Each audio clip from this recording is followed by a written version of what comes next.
Assalamualaikum, selamat pagi semuanya. Apa kabar?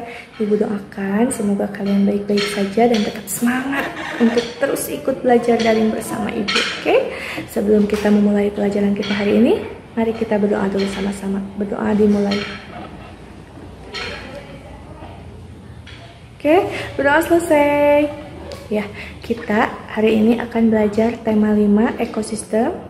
Subtema kedua, hubungan antar makhluk hidup dalam ekosistem, dan pembelajaran ke-1 yaitu tentang rantai makanan dan teks non-fiksi.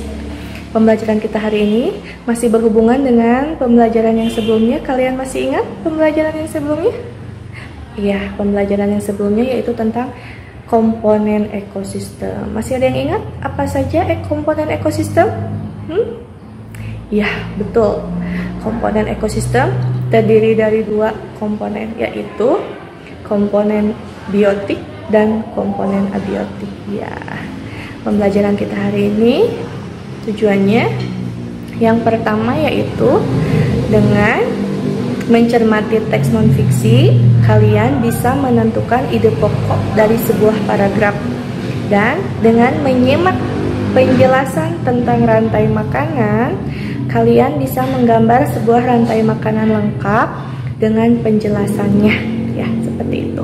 Sekarang Ibu akan menjelaskan tentang rantai makanan, kemudian tentang menentukan ide pokok dari sebuah paragraf. Kalian simak videonya sampai selesai. Jangan lupa. Baik semuanya, kita akan memulai pelajaran kita hari ini ya. Ibu akan menampilkan salah satu contoh rantai makanan. Nah, kalian sudah bisa lihat gambarnya? Rantai makanan itu sendiri adalah perjalanan memakan dan dimakan dengan urutan tertentu antar makhluk hidup. Kalian perhatikan gambar yang Ibu tampilkan. Oke, sudah kalian perhatikan gambarnya? Ya. Padi dimakan oleh tikus, kemudian tikus dimakan oleh ular, ular dimakan oleh burung elang. Setelah beberapa waktu, burung elang mati, bangkainya membusuk diuraikan oleh makhluk hidup pengurai dan bercampur dengan tanah membentuk humus. Nah, humus sangat dibutuhkan tumbuhan, terutama rumput, atau kalau dalam gambar ini mungkin padi ya. Begitulah seterusnya, sehingga proses ini berjalan dari waktu ke waktu. Nah, urutan peristiwa memakan dan dimakan dari gambar yang Ibu tampilkan dapat berjalan seimbang dan lancar jika seluruh komponen tersebut ada. Jika salah satu komponen tidak ada, akan terjadi ketimpangan dalam urutan memakan dan dimakan tersebut. Agar rantai makanan dapat berjalan, jumlah produsen harus lebih banyak daripada jumlah konsumen ke-1. Konsumen ke-1 lebih banyak daripada konsumen kedua, dan seterusnya. Nah, Ibu akan kasih contoh konsumen tingkat 1, yaitu tikus, merupakan hewan herbivor atau pemakan tumbuhan. Makanan yang dimakan hewan tersebut akan diubah ke dalam bentuk energi untuk melakukan aktivitas dan bereproduksi. Udah sampai situ paham? Iya, kita lanjut untuk ke konsumen tingkat 2. Konsumen tingkat 2 merupakan hewan karnivor yang akan memakan konsumen tingkat 1. Jadi, konsumen tingkat 1 merupakan sumber energi bagi konsumen tingkat 2 agar dapat bertahan hidup. Contoh hewan konsumen tingkat 2 adalah ular. Ya, begitu. Lanjut. Untuk konsumen tingkat 3 memakan konsumen tingkat 2, contoh hewan konsumen tingkat 3 adalah burung elang. Nah, pada saat konsumen tingkat 3 mati, tubuhnya akan membusuk. Pada proses pembusukan, tubuhnya akan diurai oleh mikroorganisme seperti bakteri dan jamur.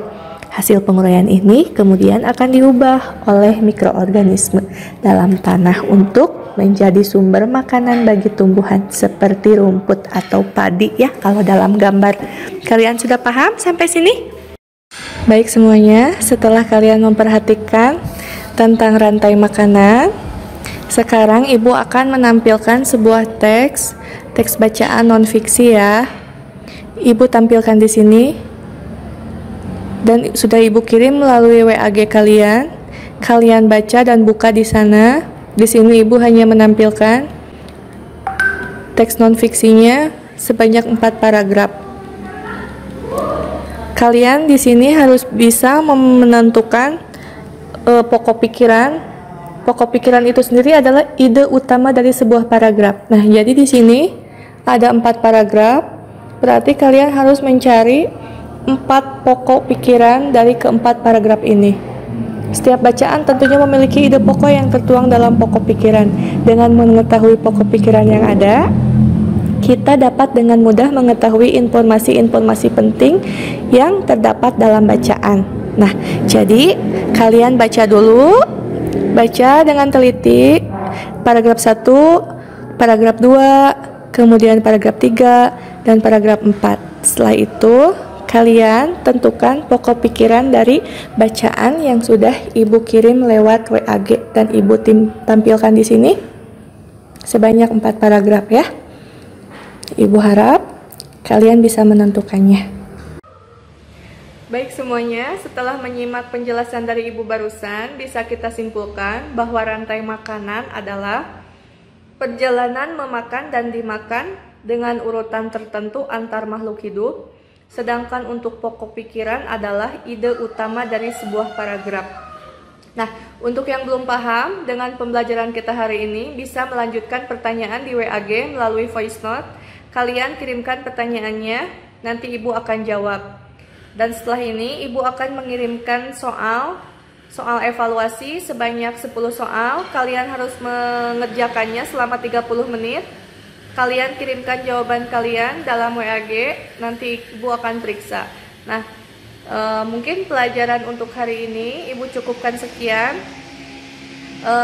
Besok kita bertemu lagi di pembelajaran selanjutnya. Tetap semangat. Ibu tutup pembelajaran kita hari ini dengan bacaan Alhamdulillahirobbilalamin. Wassalamualaikum warahmatullahi wabarakatuh. Bye.